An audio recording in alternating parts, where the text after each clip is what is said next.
We have very extreme fire behavior. I recognize for some of our citizens, they've seen fires before, but these are not normal times. NASA researchers found the first 6 months of this year weren't just warmer than usual, they were the warmest since record-keeping began in 1880. The fire seen in this time-lapse video grows closer to the historic Pacific Coast Highway along one of the most scenic drives in the country. Climate change is increasing the frequency or intensity of some types of extreme events. And in fact, previous reports here from the academies reviewing literature have looked at the long-term trends and have concluded that heat waves are becoming more severe. I've been in the fire service for 38 years. We've never had this kind of experience in June and July. And that's a testimony to what we're going through. The fire is so intense, it's blackened the skies of Los Angeles, more than 30 miles away. And can you imagine being stuck outside in this? The severe storms that just rolled through just over the Colorado border from Wyoming this week. This is home video of the storm shot by Terry Staggy. You can see his son running to move his pickup to protect it from the hail. As he drove it to the other side of the house, the heavens let loose. I've never seen anything like it. But longtime residents tell me it's the worst hailstorm they've ever seen. Scenes like this played throughout the small town 16 miles west of Baltimore. Water rushed through the streets, turning roads into rivers and sweeping away anything in its path. There's people in the water! Scientists tell us there is a 0.1% chance of this kind of rain event ever happening, and clearly here in Maryland, it did, George. Wow.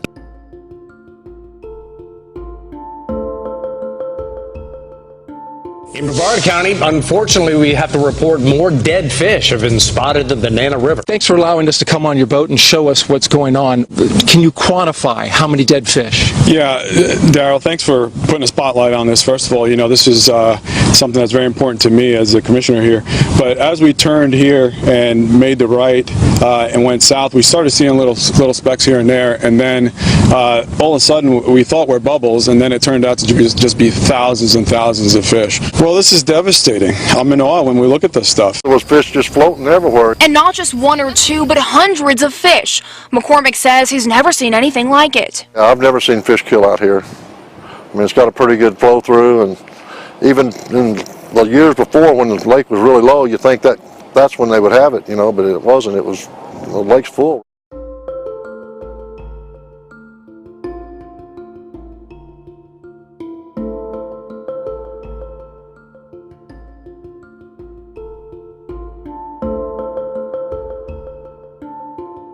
Quite concerned tonight. This all started last week, and you can still see the hundreds of dead fish. We've seen a really interesting diversity of species. But he says the number could reach as high as 1 million. It worries me, you know, when we see the fish kills becoming more severe. Long sent 10 on your side photos after noticing them on an early morning run at the Virginia Beach Chesapeake line. I first noticed the stench when I was about halfway from that curve over there at Elbow Road, and it was just overwhelming. And then I got here and I saw the many piles, and I figured something was up.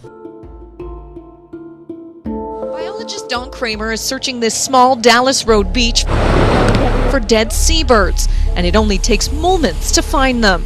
So there's one there. So this is the species that people have been saying has been turning up dead quite often. And at least 20 have been found dead on Victoria beaches in the past week. That would be extremely unusual to find that number of dead birds. And as Kramer combs the beach here, the number climbs even higher.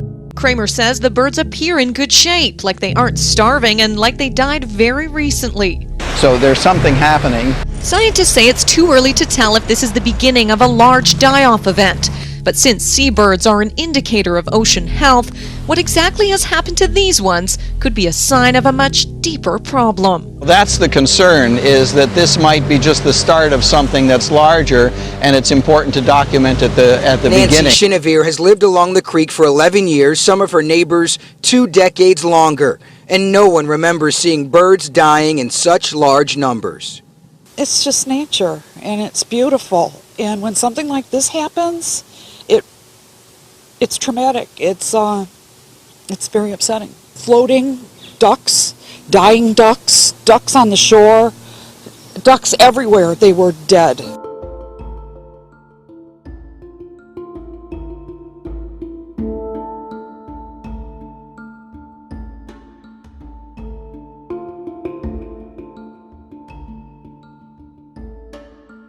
Burlington area resident John Dawson got quite a surprise this past week. As I've been working on fence up here, I've seen it up around the bend over there as well. While working on his property near the Souris River, Dawson noticed a red tint on the water and the color started to grow. That's when he took some pictures and sent them to the North Dakota Department of Health. It almost looks like it's oil floating on top of the water, not what you'd normally think of with algae. Explosions are being reported in Alhambra, but no one knows where they're coming What from. I hear is a kind of a boom, but it's a kaboom. It's really big and strong. It does shake the windows. I've heard car alarms be set off. Weird. This is just bizarre. What time is it? 9:11? 9:12?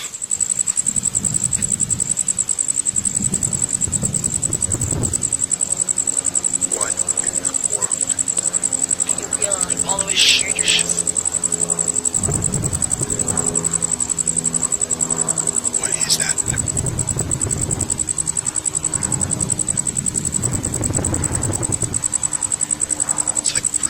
The entire city council even heard it. And all of a sudden we hear this loud, sharp explosion.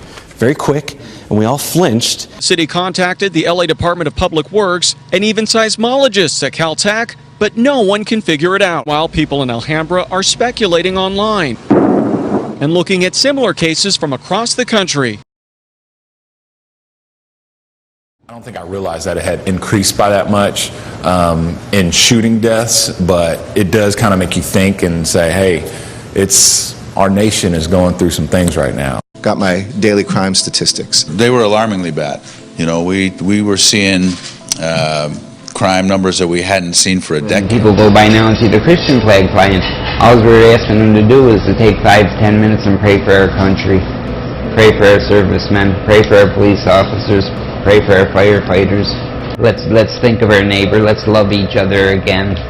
Quit the hating. The hating has to stop. These are the worst increases in crime rates that we've ever seen, and some suburbs have been hit with crime increases of 25% or more. Julie Comitos lived nearby for 9 years. Her home was recently looted, and she says crime in the area's never been this bad. It's devastating to come home and find yourself in that situation. This year, for the first time, everyone who walks into the OC Fair has to go through a metal detector and have their bags checked.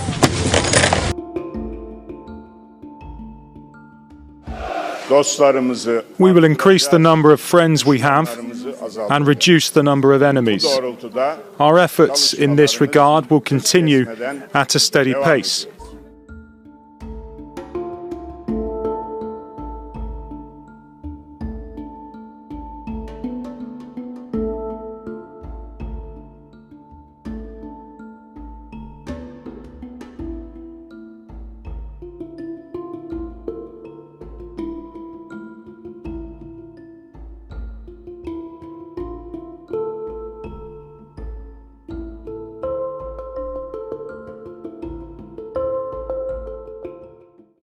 And if you have any questions, go to the Philadelphia Convention where all the Democrats are. Well, there is some truth to that joke made by Governor Pat McCrory last night. The DNC is making sure members of the LGBT community are comfortable. Special bathrooms have been set up that'll accommodate people who are transgender. This picture was posted on social media today. It's a sign for an all-gender restroom. According to CBS, 5% of the bathrooms at the DNC are set up this way.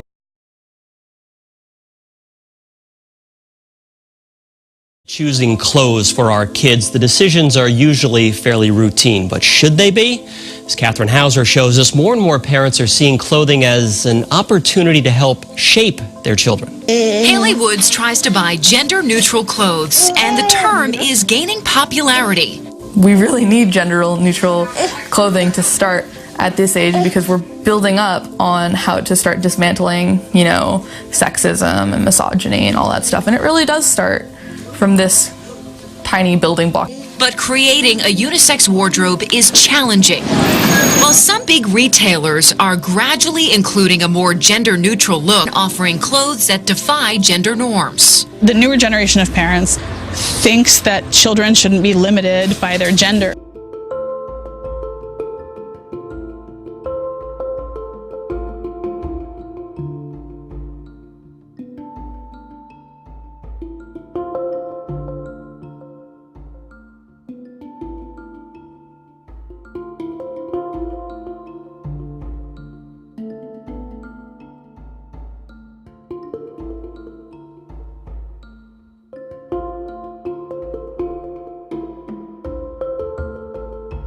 Overseas in Poland, what's known as the Catholic Woodstock ended with a tremendous Sunday Mass and parting words of wisdom from Pope Francis. The Pope asked the masses gathered from so many different countries to hold hands and to find common humanity. It underlined a message he's had all week: find that which unites. You have a pet, you may have gotten a microchip implanted in case they get lost or stolen. But now, believe it or not, humans are getting chips too. It's a science fiction scenario. Multiple passwords and security questions will soon be a thing of the past. Australian banks and the tax office are pioneering new technology, which means all you'll need is your voice. Inside the airport, the gym, and every time you unlock your phone with your finger, there's new technology at work to verify your identity. Soon, your fingerprints, voice, and eyes will be the key to everything from your doctor's office to the ATM. Security experts say it's a problem that's only getting worse.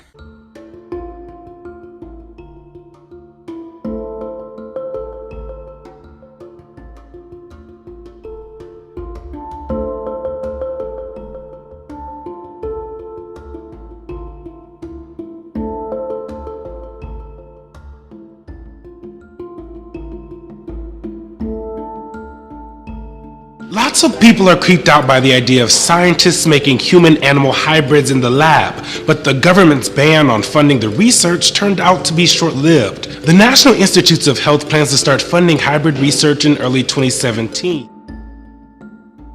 So when it comes to mixing human and animal DNA, that genie is long out of the bottle. What the government has been stalling over is a step further, putting not just human DNA, but human stem cells into animals.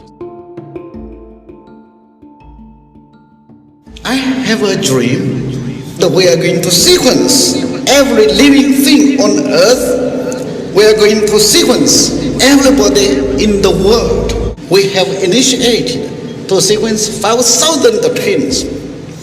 We are going to sequence 1 million Chinese in order to know more about their genomes. The best humans have not been produced yet. The smartest humans or the longest lived humans.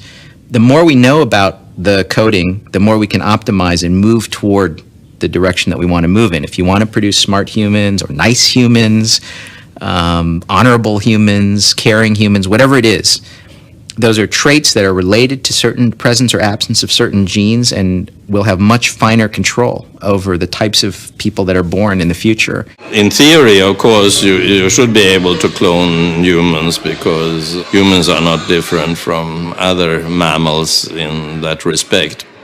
And our society is not ready to accept artificially cloned people. There's a trait that you're interested in, you want to push it in one direction or the other. Which switches do you turn on and off in order to do that? We do it with cows. We have super cows and super chickens. We have animals that mature several times faster than the wild versions. So we've pushed those animals in directions we want to push them, but we haven't really pushed ourselves. And I think people will push themselves. What BGI can offer is something I could only dream about, and that is having whole genome sequencing done on these 2,000 extremely bright individuals. So by whole genome sequencing, I mean sequencing all 3 billion base pairs of DNA for each of these 2,000 individuals. Oh, where intelligence is in the genes. Well, people ask questions like, why do you want to do this sort of research? And I think in honesty, any scientist would say, because I'm interested in understanding it. I want to understand why some kids learn better than others, why some children have trouble in school, trouble learning. But in terms of society, you know, and what good is it? Well, there's some bad that people worry about, like designer babies. You know, parents might select babies based on genes. I would say, well, we ought to talk about it. You know, maybe it isn't totally a bad thing to do. In our schools, it's a topic going wild on social media nationwide this week. It could turn into one hellish extracurricular activity. That is, if the Satanic Temple has its way. It's After School Satan. It's After School Satan. So I picture it sort of more like Girl Scouts and Boy Scouts. Yep, you heard that right. It's called After School Satan. Amy Jensen, who graduated from DU and used to teach in Denver, has offered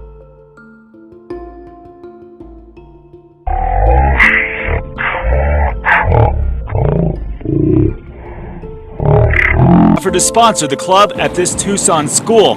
Jensen says it's more about opening minds and less about worshiping Satan. I want to say that everybody's entitled to their beliefs, however, I feel like that's just a little odd.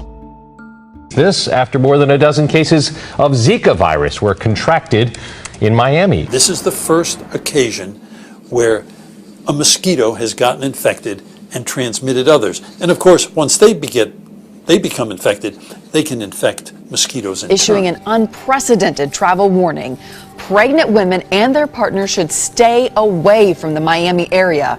It is the first time the CDC has warned people not to travel to an American city. Lee County Mosquito Control says the Aedes aegypti mosquito, which can carry the Zika virus, is showing increased resistance to pyrethrum, common pesticide used to control mosquito population.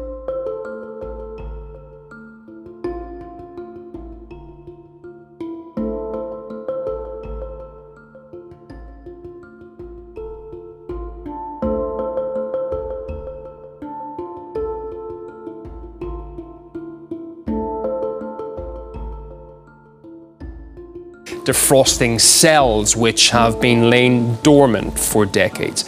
Deer that graze in the area were the first to be infected. More than 2,000 of them have already died.